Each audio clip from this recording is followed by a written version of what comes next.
What is up, ladies, gentlemen, and all others? Welcome back to another fantastic, spectacular series for the Devil's Alter Ego Show. What is up, everyone? I am here with my guest star, TheHellBorne. How you doing, Hellborn? I am doing wonderful. Thank you for having me on your wonderful show. I am ready for this. What are we doing? Well, for those of you who don't know, the LCS starts this Thursday, and we are going to be whipping out our LCS power rankings. As you can see on the screen, we have all 10 LCS teams here and a ranking from S to F. We will go through each team, placing them in what we determined as our initial thought and how they'll do coming out to the end of this season. We'll place them all in order, and then I will hit our lovely guest star with some surprise questions about who he thinks will be the MVP of the season, who he thinks will just take the championship overall, and we'll go from there. Thank you all for tuning in. Today's sponsors are Built Different and Odie But a Goodie. An oldie but a good. Hey, quick question. Yeah. You said we had 10 LCS teams on screen. I see 9, and there's like an LCK team.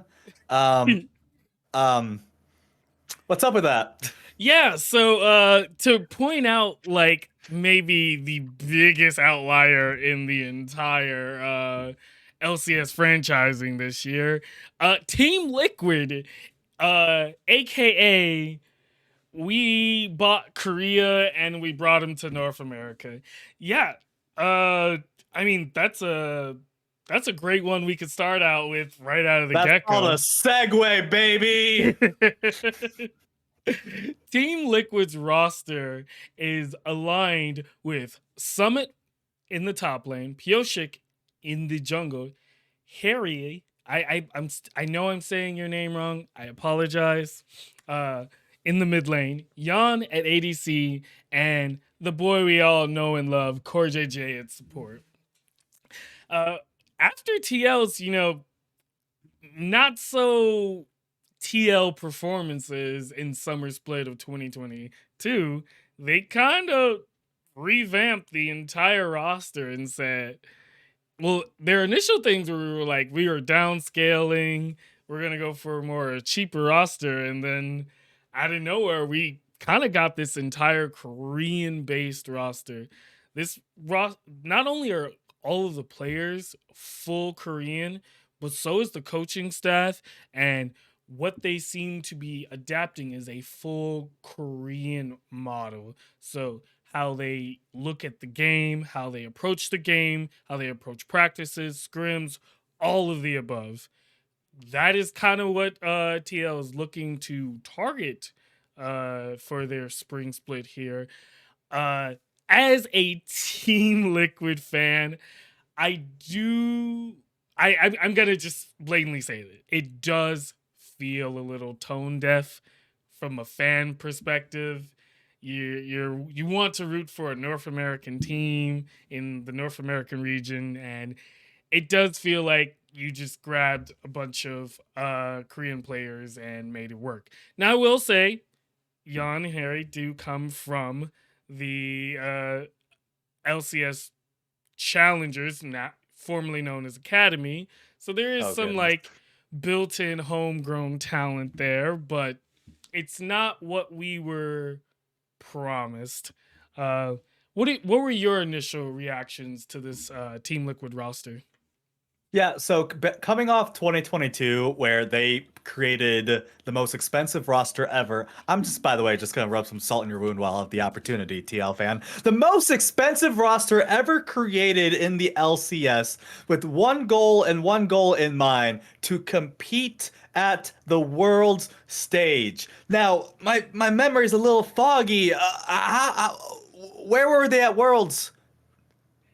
Yeah, so actually what happened, they couldn't make the flight to Worlds, something about, They were at home. Thank you very much. So they are coming off one of the most disappointing years, like undisputable disappointing years. So when we were coming into this year, the entire expectation was, and really the LCS as a whole was downsize. The league is shrinking. The money pool is shrinking. Sponsors are being pulled out. This was even before the FTX stuff, so that's even great too. Yeah. And the whole expectation was we're downsizing. However, Team Liquid really surprised us with really swinging with this to some a star-studded cast. For example, in their top lane, you have Summit returning to the LCS. What did he do the last time he was in the LCS? Dominated Win the the top day. lane. Dominated the top lane. He said, I see your impact. I see your someday. I'm the MVP of this region for this split. Deuces, I'm gone. I'm going back home. But I'm back again. You have Core JJ returning in the support. This is coming off some will he, won't he, where it was either at the point, either Bjergsen leaves or Core leaves, or both leave, or there was no chance of both staying. As we now see, Bjergsen left, Core stays. Core, another MVP of the league. This is looking pretty good so far, if you're a TL fan. With that being said, you also bring in the God in the Jungle, coming off a mad, crazy performance at the world stage with Piosik. And then you're bringing up your two rookies, your two younger, cheaper options. And it's important to recognize that because Core has been in the system for so long, he's worked with Jan before. So there's already going to be a pre-established connection between the two. So when I'm looking at this quote unquote LCK roster with an LCK coaching staff, I have nothing but optimism for this team. And that's what I like to hear. Not all of that rabble you were saying about us not making it to Worlds. Let's start out strong here. That was in Team the Liquid past. Team Liquid is looking like a beast to contend with this split. I want to say, like, for this roster, and I mean, I think this has been the story for every TL roster since they did their back to back to Yeah. back to back championship repeat is if you don't make it to Worlds, if you don't win the split, it's a failure. So with that in mind, where do we see the team in comparison to the rest of the league? Drum roll, please.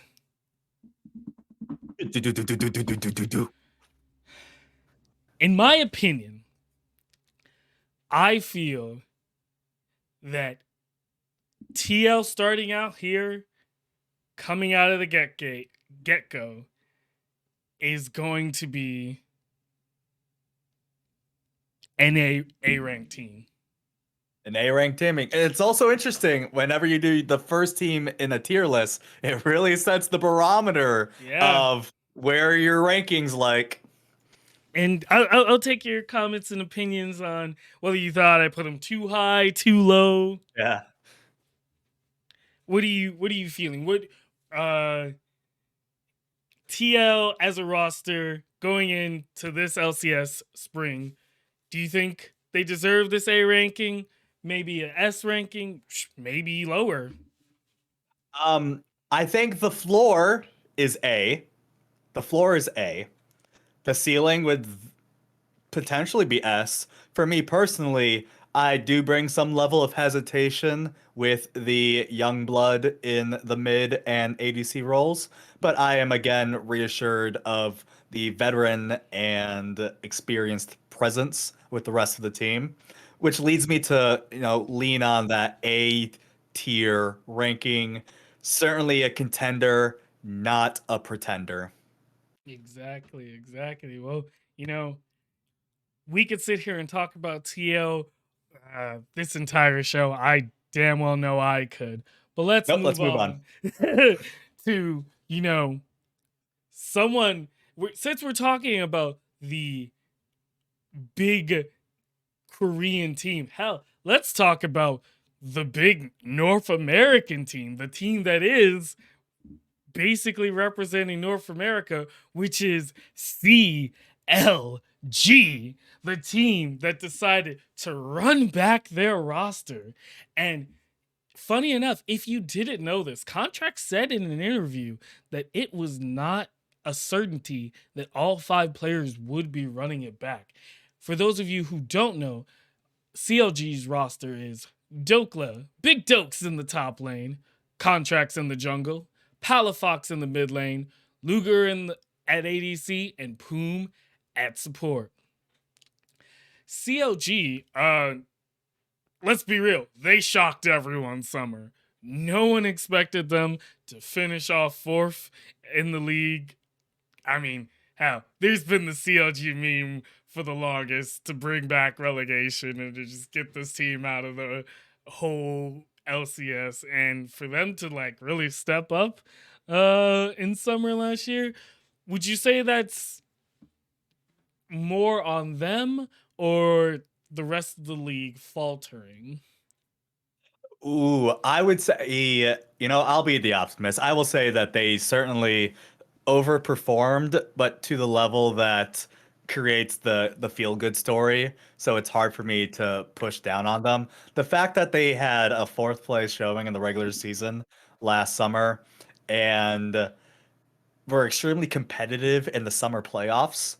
Like, as a C9 fan, this team scared the bejesus out of me. They took us to 5, the only team in playoffs that did.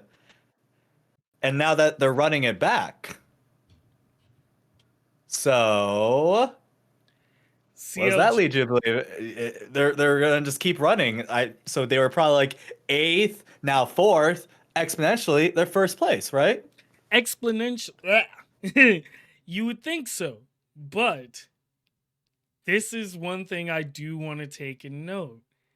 The league is extremely not the same as it was last split.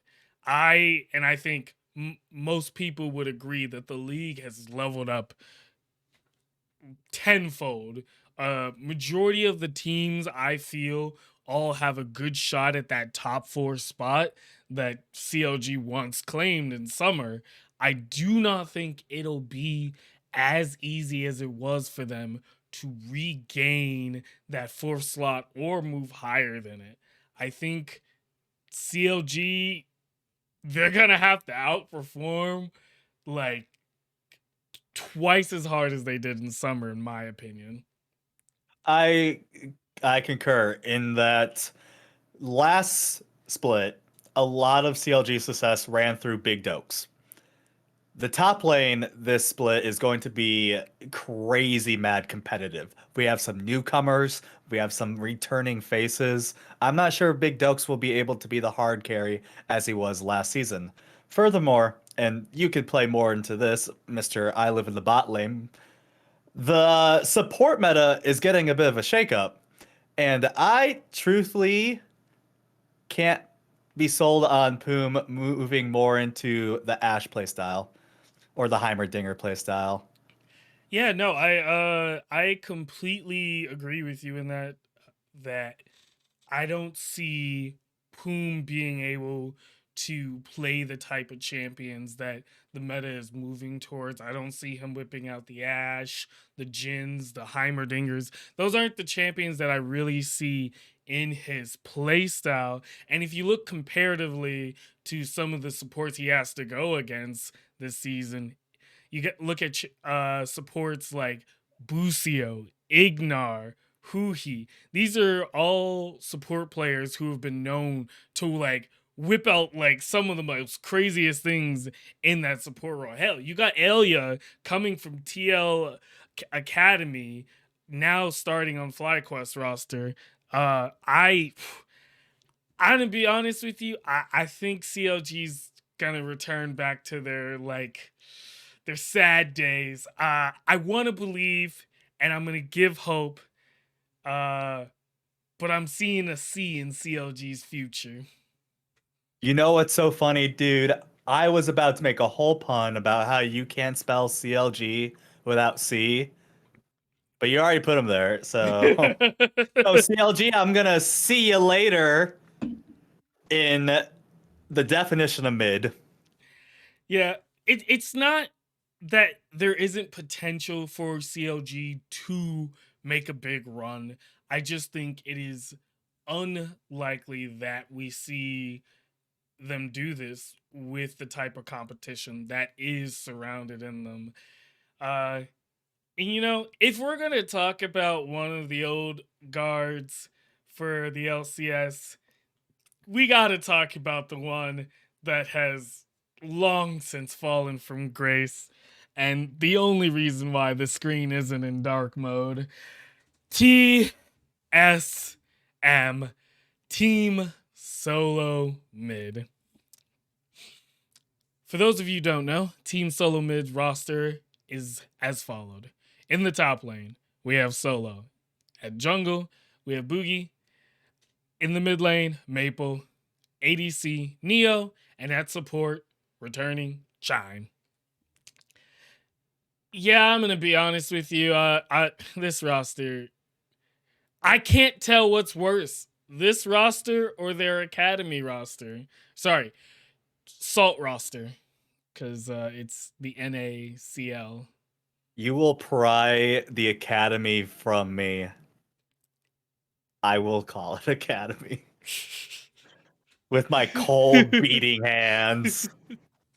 Yeah, yeah, no. I mean, we'll talk about the academy team in a second here. We could give some credence to the actual starting roster for week 1 and 2, and then they'll be pulled as typical TSM fashion. Yeah, I mean, for this roster, we have three returning faces: Solo, Maple, and Chime, which, like, it's weird for me to say that Chime feel felt like the best player returning here. Like, this is to no salt on Solo or Maple, but Maple's long since been that Flash Wolves exciting mid laner who was going toe to toe with Faker on the world stage. Now he's kind of trying to see if he could win lane against a Blaze Alive, and if that's where you're putting your bar at, I don't really see you doing much for the league. And as we all know, Solo is the solo top laner. He is left to play weak side. That is what Solo is good at. He will not die, but I can't quite tell you he will carry you a game. Oh, and I will. He won't. Yeah. Uh TSM, this roster, this ain't it. I This only further drives into the fact that TSM is no longer like building rosters to reach for worlds, to reach for that title. I think we've seen the last of TSM as they used to be a long time ago. And it's crazy that TSM, their last international tournament, will be known as that 0-6 running groups. Ah, and Yep. that had my boys there.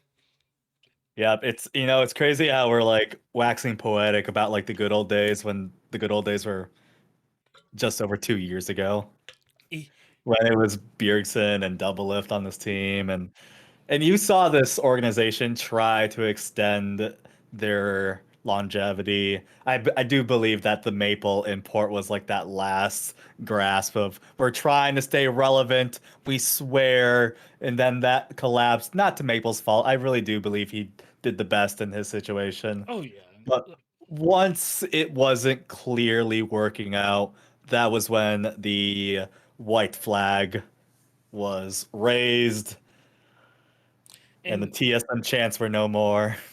and you kind of gotta, like, the red flags go up as soon as, like, Spica, who let's be real. Spica stuck with TSM way longer than he needed to. Once he left TSM, what what was the hope?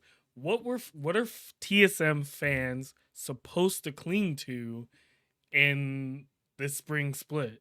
Like, what's the personality on this team that's gonna like attract like new fans? I don't see any of these players really like being as vocal as Spica was for that team once like the old guard left TSM before Spica.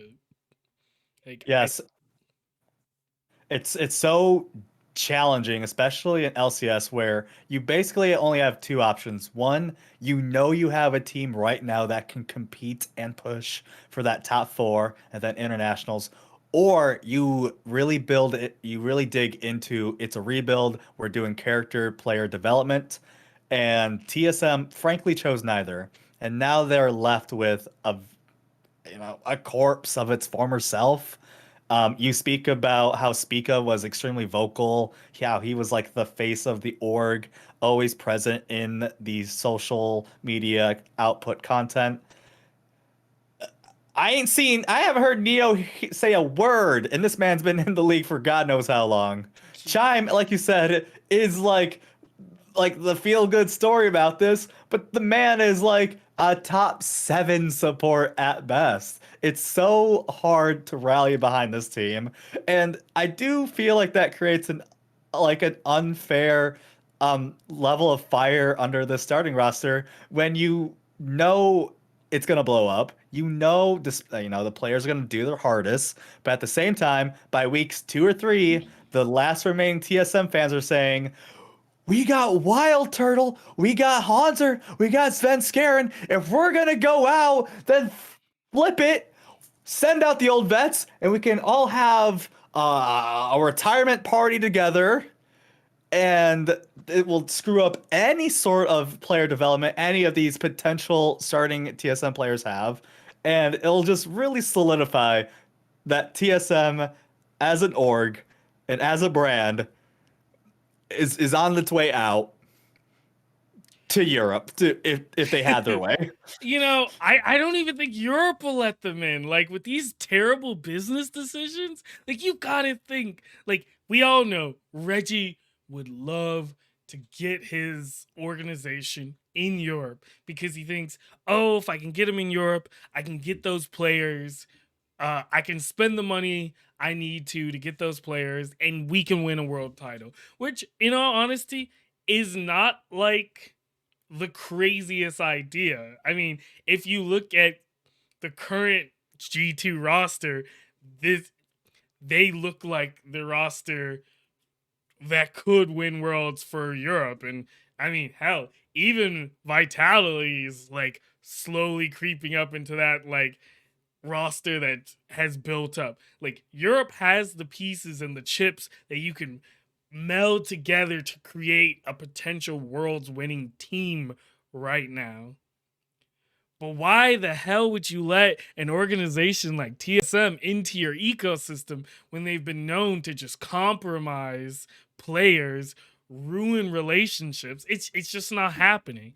And I'd be surprised if LEC actually like goes in that direction with an expansion of letting TSM in when they have so many ERL organizations who would love and kill for the opportunity to come up themselves. So no, I don't see TSM ever making it to Europe. I think they're just gonna slowly die off in NA and then eventually sell their spot, which will hurt the LCS like community. There are some still die-hard TSM fans, and oh my god, I don't know the amount of copium, hopium, straight up dopium that you inject into your body every day to be a TSM fan. But hats off to you, salutes, everything, because I couldn't do it. I couldn't do it. I barely can handle my team not speaking the same language as me. So, props to you. But with that said, You failed. I think we're both in agreement that this is an F ranked team. I mean, you're the one in control. I would advocate for a D minus. Oh, let me hear this argument. After all this has been said about TSM, besides one split in their existence, they've never truly bottomed out. I will forever hold it in my heart that TSM, by some miracle of some divine power above me, will make them more competitive in random games than they should be and win more games than they should. Now, in like a regular season split, I'm talking about the difference of this should be a 2-win team, but now they somehow got 4 wins and now they're in playoffs. So I will I always advocate that TSM will never truly bottom out. Fair enough. I'll take that argument and we will move them to D. Cause Woo! I do have a team that I do think might be a little worse. But we'll get to them later. We could keep going on about TSM. We could go on about their academy roster. I think that academy roster deserves an episode of its own. Just from Definitely one gonna game. tune in some. It's gonna be hilarious watching Academy Salt Challenger mission and seeing retirement flags and retirement confetti going off when it shouldn't be like that in that ecosystem. Yeah, it's quite sad, but you know, I think it just all goes into how much TSM has kind of sunk their own boat, should we say. Mm-hmm. But, you know, enough of TSM. Enough of these old, retired organizations. Let's go on to some new orgs, some that have brought some fresh air, some clean waters. Let's talk Bees! about no. God, I hope we were talking about the same one. Oh, no, all right. Close enough.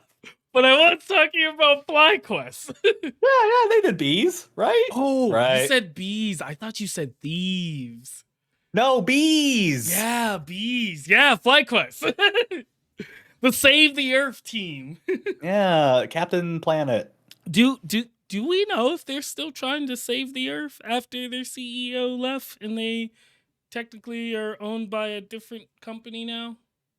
Well, I can promise you that they're saving your world, Devils, because they just brought on Avali as their content manager. That's your world right there. You are saved.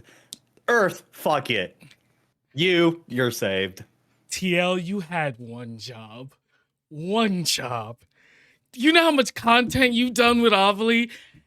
If there was an opportunity to hire her full time and you missed it.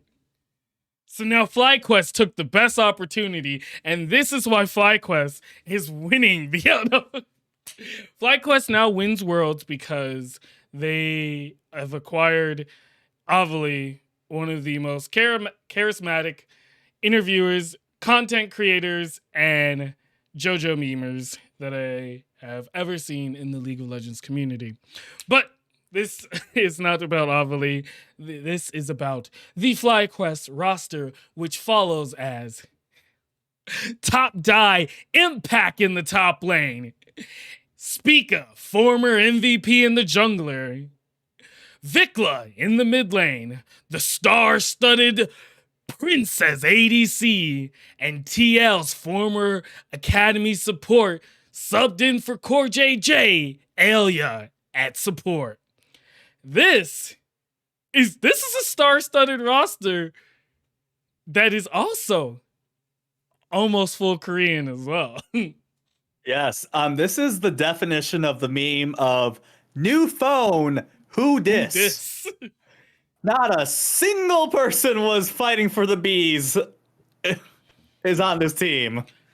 which it's kind of it's crazy because like FlyQuest as an org of recent hasn't like been doing poorly. Like while their summer could have been a little bit better for them overall, but like when you look at it holistically, like Flycross as an org has been doing really well in and out of the game. And for the full blow up, as well as bringing in Papa Smithy from 100 Thieves, FlyQuest is going a whole new route. And I'm just going to say right now, whatever team in the offseason acquired Spica was definitely going to acquire like a huge personality, a great interviewer, and just someone who's going to bring a lot of content creation towards them. And I think this kind of jumps back to the fact that they have Avali. This org is going to be one that fans are going to want to watch. Would you agree with that sentiment? I think this team is going to be a fun one to watch, especially like you said with the Spica, who I did just watch the LCS hype vid. Man shaved his head. Don't do that, sir. Don't do that.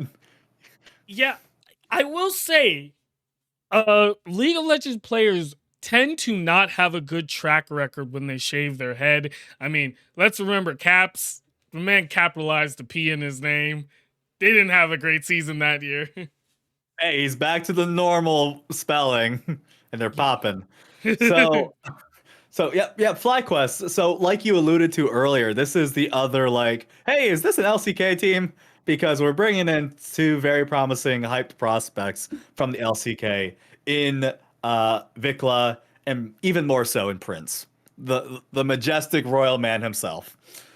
And we're including that with Impact, Spica, and Ayla.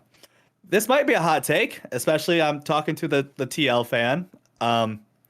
Some of the best TL's performances was not with Core JJ as support.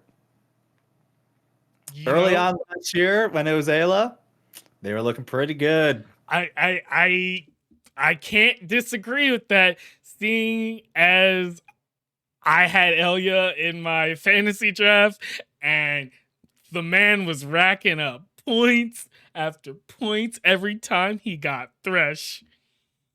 Uh, this is an exciting roster. I was really hoping for Elia to get a starting spot. I originally was assuming that he would be the starting support for TL if they Mm-hmm. were going to downsize and keep Bjergsen, but they didn't. Went a different route. But I am super happy that he ended up on a starting roster. But I think I am even more ecstatic that he ended up on a competitive roster. I see this roster being able to play through so many different lanes. Like Impact, we all know to be this tank god, but Impact is torn it up on carry champions as well. I don't like the narrative that Impact can only play tanks. Like, this man's GP is feared for a reason. And Speaker's so damn good, he can sleep not only the enemy team, but his own teammates with one he's button. he's too good. And Vikla. For those of you who don't know a lot about Vikla, he's fucking good. He like you can find me for that one. This man is going to be, in my opinion, like fighting for top 2 mid lane this split. And Prince, oh my god, the ADC. Whew. As a double of fanboy, I don't see a realm where he is better than Prince. It is going to be hard for Doublelift to get over that. Like, if we all, like, as a whole thought Berserker was the best ADC by far for last split, he's gonna have to fight for that role with Prince being in the roster. And Elia, I think Elia already proved that he's a top 4, if not top 3 support in this league. So this roster, it's a championship winning roster, in all honesty. I don't really know what else to say about this roster except give them their ranking. Are you What you ready? ranking on? FlyQuest gets the ranking of S. Oh wow! Yeah. Oi, I oi! I am saying that FlyQuest out of the gate should be the front runners to be leading for not only just contending for the title, but for one of those two coveted MSI spots. I will hear your remarks on this opinion. I would like to point out that you cannot spell FlyQuest with an S. You cannot spell. Wait, no, you totally can. There's an S there. Oh my god, I'm so right. No, so you're so right. No, here's the thing. FlyQuest is truly swinging for the fences. They are coming off so many back-to-back splits of mediocrity. 9-9, 10-8, 9-9, 10-8, so on and so forth. They're decently removed from appearing in the finals for LCS. So with this big organization sweeping move, they are truly aiming for that top position. Bringing in Vikla and Prince, paying the money for Ayla, bringing in Spica, bringing in the best top laner the region's ever seen. They're like a high A for me, I guess. Like, Hi, hi, okay. Understandable. I do like I don't see like the weakest point you could probably try to target here is maybe Spica and Vikla having issues with synergy from the start. But seeing as this is like Spica's opportunity to make a name for himself away from TSM, I don't see him like wasting any opportunity to improve like what this team can do. I think he's gonna come as a big leader on this team along with Impact, and I think they're gonna be like one of, if not the best teams this spring split. yep, we're both hoping the best for Spica. We've both been Spica truthers all these years. Side note, this probably won't deal much in the grand scheme of things. Ayla will not be there first week due to visa issues. So No! Again, LCS suffers from visa. yeah, he's not the only one. So and again with the like you mentioned the moving pieces and synergy of bringing in Vikla and Prince. At the end of the day, this roster is built to not lose. TL fans, close your ears. But yeah, I'm not gonna fault you with an S tier. In fact, I would be ecstatic if they were in the S tier by when it's all said and done. Fair enough. Fair enough. All right. I was thinking B. Ooh, ooh! You have it here. His real guess was a B ranking. For all the Now B's. we have to talk about our next team. Can you guess what our next team's gonna be? Can you give me a leading illusion? Well, one might say this team has acquired not one, not two, not only three, but maybe four players who have been, in recent memory, tossed away by some of their star studded teams. This team has been known in past history to get a little antsy and throw around some big purple snake objectives. This team is Dignitas. Oh, thank God I guessed right. I was doing the dig motion. I was like, I really hope this isn't evil geniuses. This means nothing. Dignitas, baby! Woo! Dignitas starting lineup in the top lane is Armute, formerly from Mad Lions, Santorn, formerly from Team Liquid, Jensen, formerly from Cloud9, Pawn at ADC, and Ignar, who has actually been on a break for about a year and a half, maybe just a year, formerly from FlyQuest at support. This team definitely is made up of the we kind of threw you away. Like all of like if you look from top to mid, these three players here were definitely important parts of their former rosters. Armu bringing Mad Lions to many finals and worlds appearances. Not always doing the best in those. Get clapped by NA.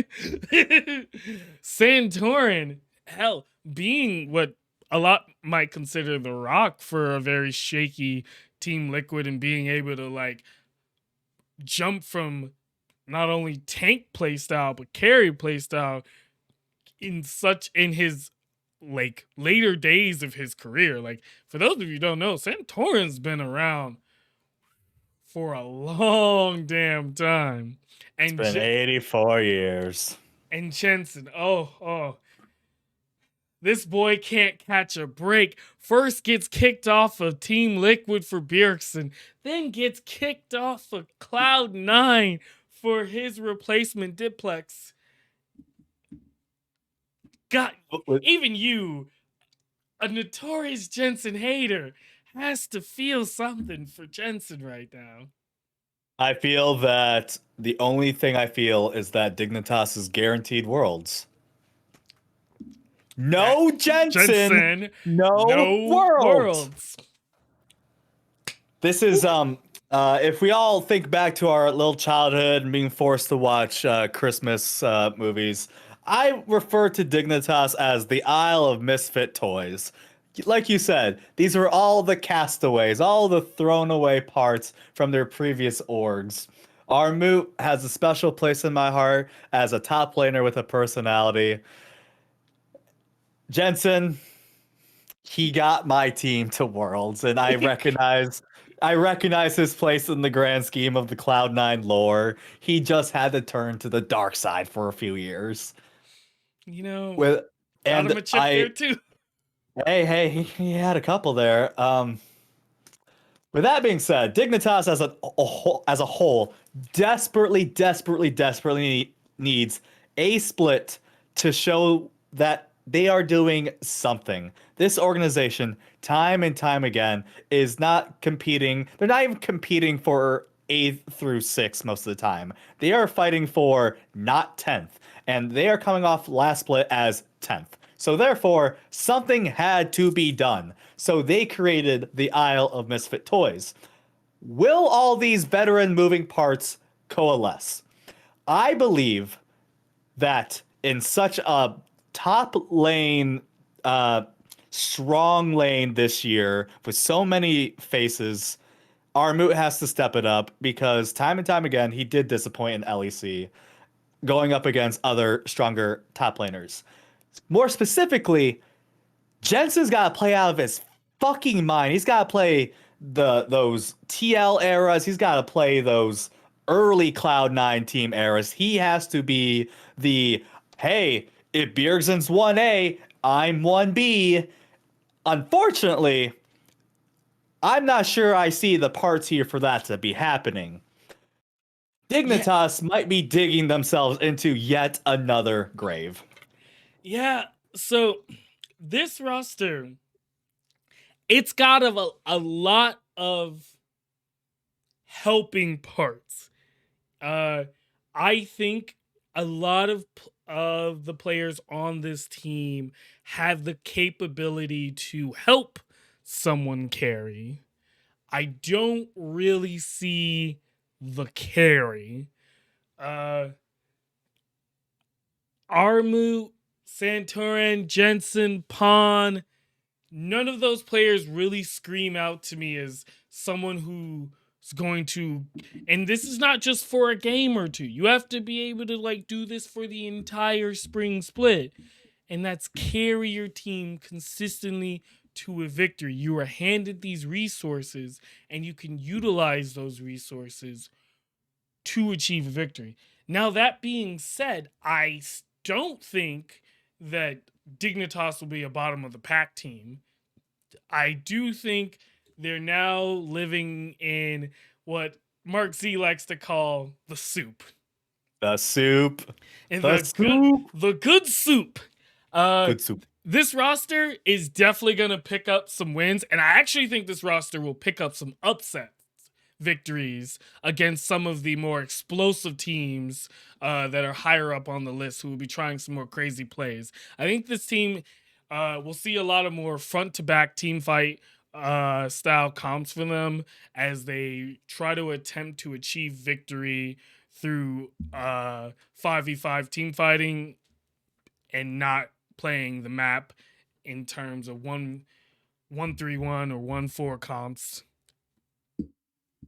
I expect to see Jensen on a lot of Oriana, Azir, Santorum Yep. whipping out the Sejuani, the Zac, and Armut's gonna just spam Gnar.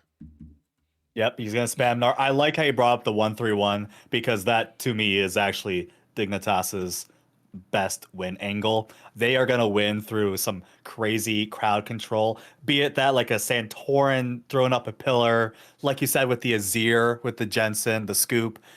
Dignitas has the skill.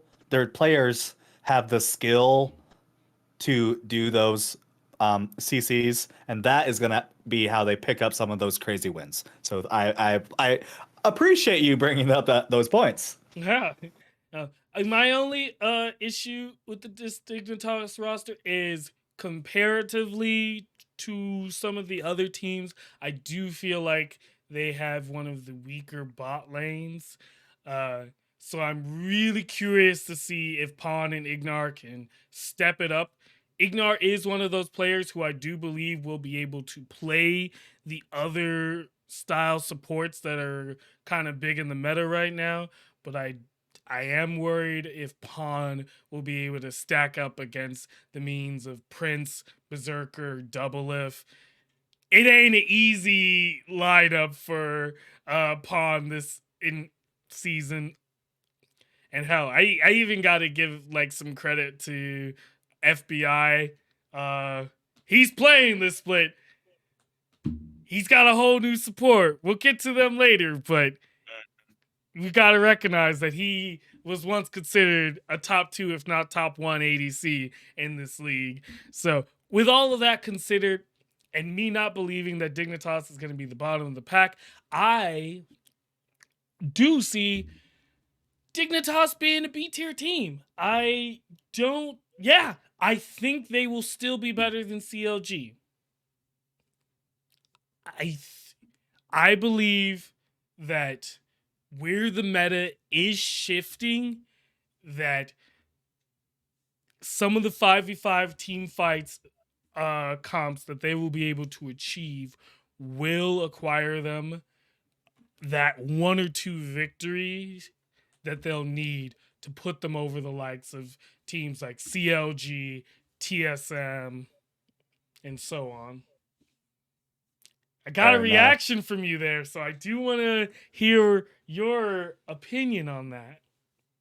I feel like when it's all said and done, this team, and I have it on my notes, this is 5A, 5B for me between CLG and Dignitas. So I was just gonna throw them in C with CLG. But hey, man, if you're believing in the power of that 1-3-1 with Jensen and Santorin leading the way, then I believe in the world of the B minus Dignitas. B They just have to, minus. they gotta dig their way to it. Oh yeah, it is not going to be an easy like way. Like they're not getting it for free. Not no way, no how.